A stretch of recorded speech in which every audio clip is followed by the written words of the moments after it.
എങ്ങനെയുണ്ട് ഗീവർഗീസേ നമ്മുടെ പിള്ളേര്? പിന്നെ എല്ലാരും ഒന്നിനൊന്ന് മെച്ചം. ഇത്തവണയും ട്രോഫി നമുക്ക് അടിച്ചെടുക്കണം. അതുപോലെ തന്നെ വ്യക്തിഗത ചാമ്പ്യൻഷിപ്പും. അതെന്റെ ഒരു വാശിയാ. തെക്കേമല സ്കൂളും നമ്മളും തമ്മിൽ ആ മത്സരം എന്നുള്ളത് അറിയാമല്ലോ.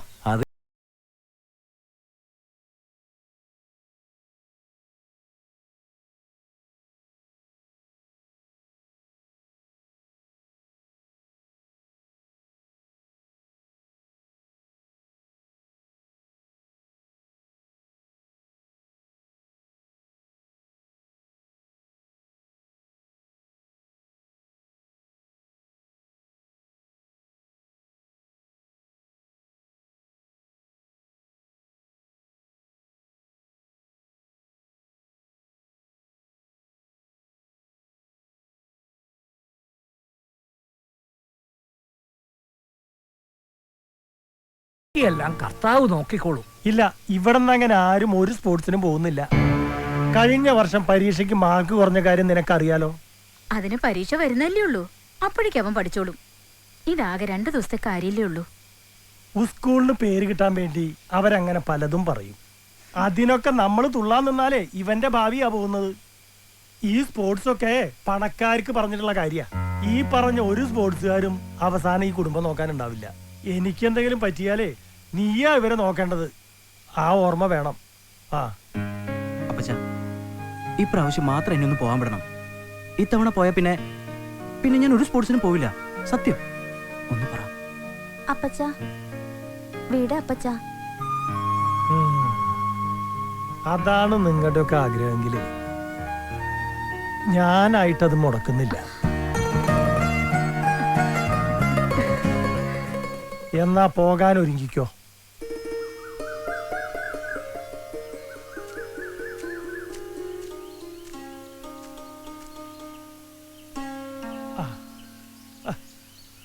വേഗമാട്ടെ മാതച്ച, വെയിലിങ് കേറി വന്നു. ഓ, ഇനി ഒരു 19 റബ്ബർ കൂടല്ലേ ഉള്ളു. അതങ്ങ് ഡബഡബാന്ന് തീരുവന്ന്.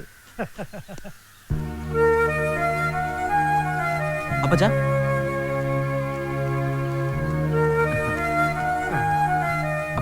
നീ ഇതുവരെ പോയില്ലേ?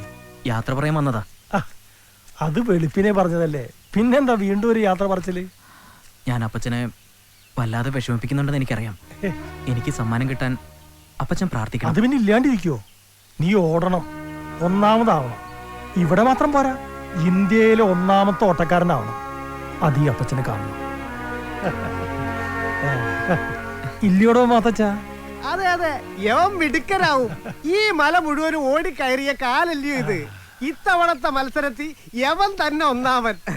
അപ്പൊ പത്രത്തില് ഞാനും ഇവനും കൂടി ഇങ്ങനെ നിൽക്കുന്ന ഫോട്ടോ വരും. ആ പടത്തിന്റെ ഒരു മൂലെ ഈ മാത്തച്ഛനെ കൂടെ നിർത്തണോ മോനെ? അത് പിന്നെ ഇല്ലാണ്ട്. ഇത് പിടിച്ചോ. പോകുമ്പോഴേ പാറേപ്പള്ളിയിൽ ഒരു കൂട് മെഴുകുതിരി കൂടി കത്തിച്ച് വെച്ചിട്ട് വേണം വണ്ടിക്കാൻ. ശരി അപ്പച്ചാ. എന്നാ ശരി മോനെ. ശരി, ചെല്ലേ ചെല്ലേ.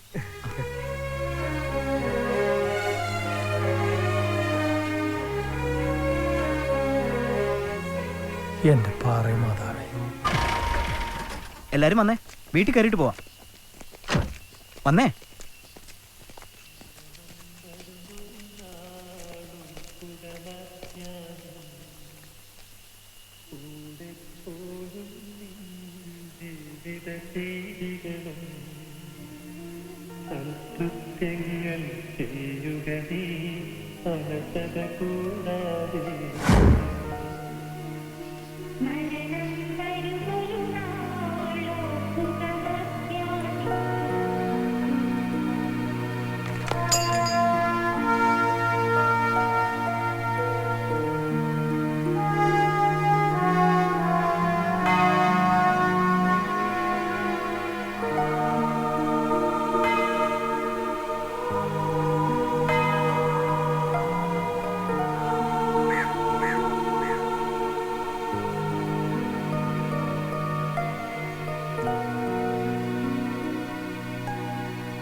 സ്പോർട്സ് ഒക്കെ പണക്കാർക്ക് പറഞ്ഞിട്ടുള്ള കാര്യമാണ്. ഈ പറഞ്ഞ ഒരു സ്പോർട്സുകാരും അവസാനം ഈ കുടുംബം നോക്കാനുണ്ടാവില്ല.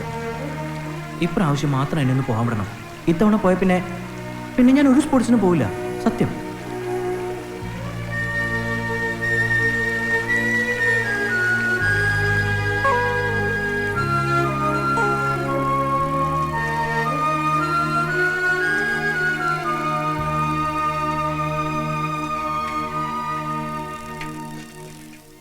മൊലാളി അപ്പോ അതങ്ങ് കൊടുത്തേക്ക്. അത് നഷ്ടമാ മുതലാളി. അല്ലേ തന്നെ എനിക്ക് കഷ്ടാലോ. അല്ല മൊലാളി,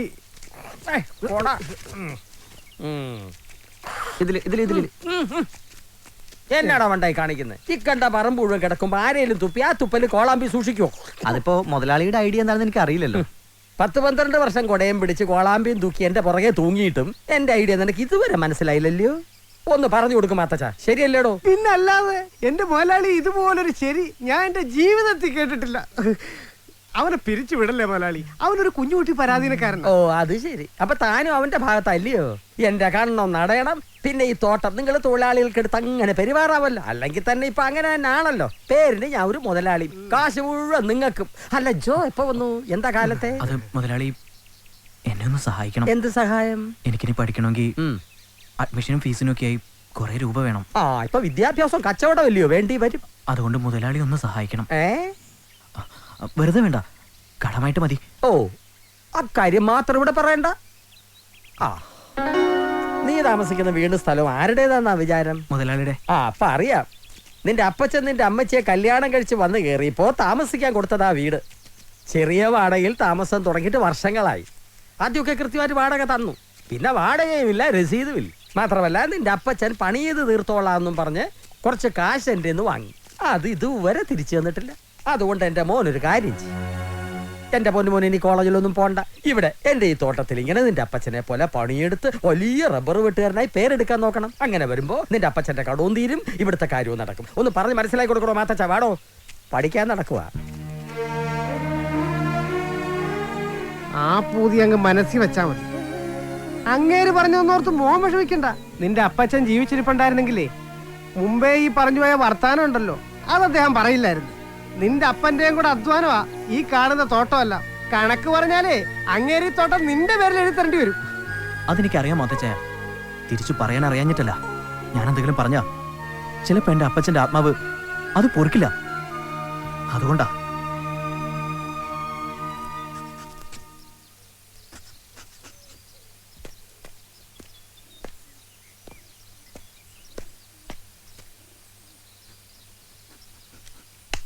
ഏയ് ജോ. ആ സാറോ? എന്താണാവോ ഈ വഴിക്ക്? വാ വാ, രാവിലെ തന്നെ പണിയിലാണല്ലേ.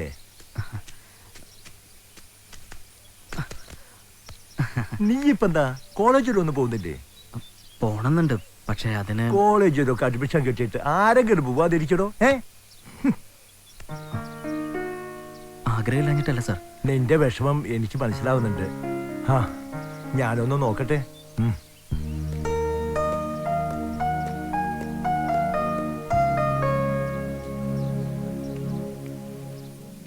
അല്ല ഗീവർഗീസേ, ജോയ്ക്കു വേണ്ടി നമുക്ക് എന്ത് ചെയ്യാനാകും? അത് തന്നെയാണ് അച്ചോ എന്റെ ചോദ്യം. 5ാം ക്ലാസ്സിൽ വെച്ച അവനെ എന്റെ കൈ കിട്ടുന്നത്. ഓരോ മീറ്റിലും അവന്റെ ടൈമിംഗ് കൂടുന്നത് ഇന്നും എനിക്ക് അത്ഭുത. പാട്യാലയിൽ വെച്ച് നടന്ന നാഷണൽ സ്കൂൾ മീറ്റിൽ ശിവറാം സിംഗ് 15 വർഷം മുമ്പിട്ട് മീറ്റർ കാർഡല്ലേ അവനിപ്പോ തകർത്തത്. അതും ഈ സ്റ്റേറ്റ് മീറ്റിൽ. ഒരു പക്ഷേ ഒളിമ്പ്യൻ സുരേഷ് ബാബുവിനെ പോലെയോ PT ഉഷയെ പോലെയോ ഇന്ത്യയുടെ അഭിമാനമായി നമ്മുടെ ജോ മാറും. എന്തായാലും അവനെ നമുക്ക് പഠിപ്പിക്കണം, കോളേജിലയക്കണം. പറയാനെടുപ്പ 1.5 ലക്ഷം രൂപ ഡൊണേഷനും എഴുത്താ പൊങ്ങാത്ത മറ്റു ചെലവുകളും ആരെടുക്കുമെന്ന് അച്ഛൻ പറയുന്നത്? ദൈവം നമ്മളെ അങ്ങനെ കൈവിടുമോ ഗീവർഗീസേ? ഇല്ല. അവനു വേണ്ടി എവിടെയോ ഒരു വാതിൽ തുറന്നു കിടപ്പുണ്ട്.